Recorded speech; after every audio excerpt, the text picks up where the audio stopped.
Ari Wasserman here with Doug Maurice outside the Woody Hayes Athletic Center where they'll be practicing later. But first, I'm having a great day. Doug, I think you're having a great day. Ohio State says they're having a great day. But Doug, are they having a great day? Listen, we talked to Urban Meyer and 3 players on Wednesday morning, Curtis Grant, Jeff Hireman, and Duran Grant. And the first time that you hear a coach and players after a major injury say, you know what, we're really in trouble, everybody's really down, this is terrible, I don't know if we can go on.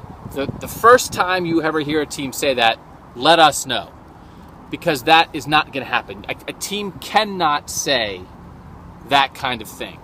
So you're going to see headlines today about the Buckeyes being upbeat. Urban Meyer told us today that they had their best practice maybe ever in the Urban Meyer era on Wednesday morning. It's not that they're not telling the truth. It's that they don't have any other choice than to accept this truth.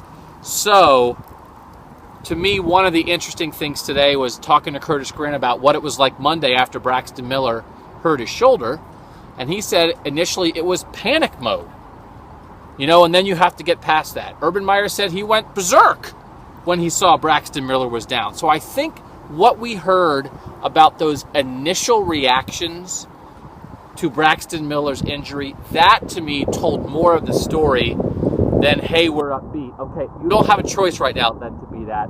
In the moment, we did get a little bit of an idea of how really, truly devastating an injury this is for Ohio State. Yeah, good. If you go to cleveland.com/OSU, you're not going to see headlines of we're upbeat because, like you said, it's an inherent thing they have to be. It's a team.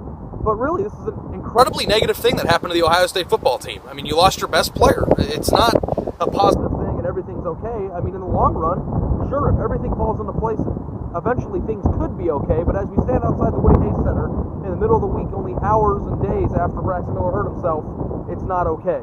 So, the interesting stuff is just what's next is more important to me, and how do you cope without having him is the story, not, well, we're fine.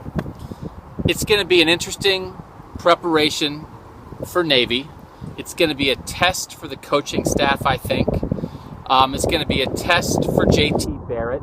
And I think it's going to be an interesting test for the leadership of this team. Everybody always wants to talk about leadership in times like this. Sometimes I'm not even sure if we really know what that is, what that means. There are seniors on this team that they're going to have to turn to, though. At some point coming up soon, we're probably going to get an announcement about captains for this team. But there are guys like Jeff Hireman, like Michael Bennett, like Duran Grant, like Curtis Grant, these seniors who have to find a way to rally the troops, because as much as Curtis Grant says, you have that initial reaction, then you have to move past it. That is an honest initial reaction to in the moment think, oh my gosh, what are we going to do? I think this will be an interesting test for this team early in this year. A, if things don't go well, how do the older guys get things straightened out? And B, if things do go well, how do you make sure that you don't sort of get a big head about it? Because everything is thrown off. Well, I thought the most interesting thing from today, outside of some of the feedback that we got back from Urban Meyer, was Jeff Hireman basically broke down the schedule at the beginning, and he just said, well, there's some games that are winnable at the beginning of the year. We don't have a marquee non-conference game, so we can, and he was realistic about the idea of, we're not going to be as good as we would have been had Braxton been healthy, but we do have a platform and an area schedule-wise to build while also learning. So I think it was refreshing to hear somebody say that. But at the same time, I'm not necessarily sure that the first 2 tests of the season, Virginia Tech after Navy, is really, I think that's kind of tough. So how they get out of the non-conference, I think, will be an interesting thing for this team. But I think players are realistic in the sense of, hey, we're not naive. We know what this means, and now we have to work our ways to try to be a team that, 2 days ago we weren't. Yeah, the question always with Ohio State, with the schedules they've had lately and in this Big Ten, is who can make them pay. That's the ultimate test of all of this. Who can make them pay for not having Braxton Miller on the field? And, there's certainly a chance that Virginia Tech could be that kind of team. I think if you're going to get JT Barrett, get him early. You know, he's going to get better. He's a smart kid. He's a mature kid. He seems to be a composed kid. He'll get better over the course of the year. When he plays Navy, it will be the first time he's ever played. When he plays Virginia Tech, it will be the second time he's ever played. That will be the most interesting part for Ohio State, because everybody, no matter how good you are, has that learning curve and has bumps in the road early where you have to go through things for the first time. And right now for JT Barrett, everything is the first time. And the first time he plays in a game is going to be in a neutral site away from Columbus.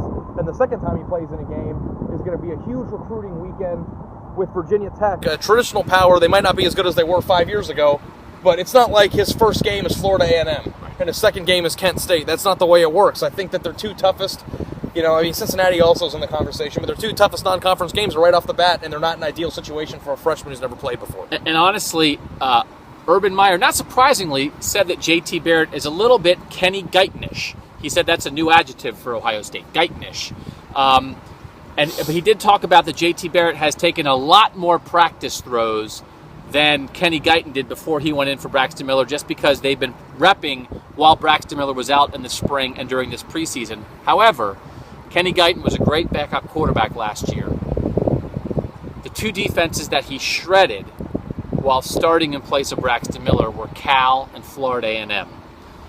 JT Barrett is not going to be playing Cal and Florida A&M all year. Yeah, I think actually doing what he did on the road at Cal is somewhat impressive. Cal's defense was terrible. I know. I'm talking more so the situation. That stadium was like Pac-12 80% Ohio State fans. He hates me so much. But yeah, so what you're saying is it's just he's going to have to adapt quickly, and it's not going to be a cakewalk for a freshman right out of the gate, regardless. So for Doug Maurice, I'm Ari Wasserman. We'll be at Ohio State all week, obviously, and going into next week's game week. Stay tuned on cleveland.com for more coverage of Ohio State's quarterback situation and everything else as we get close to the season.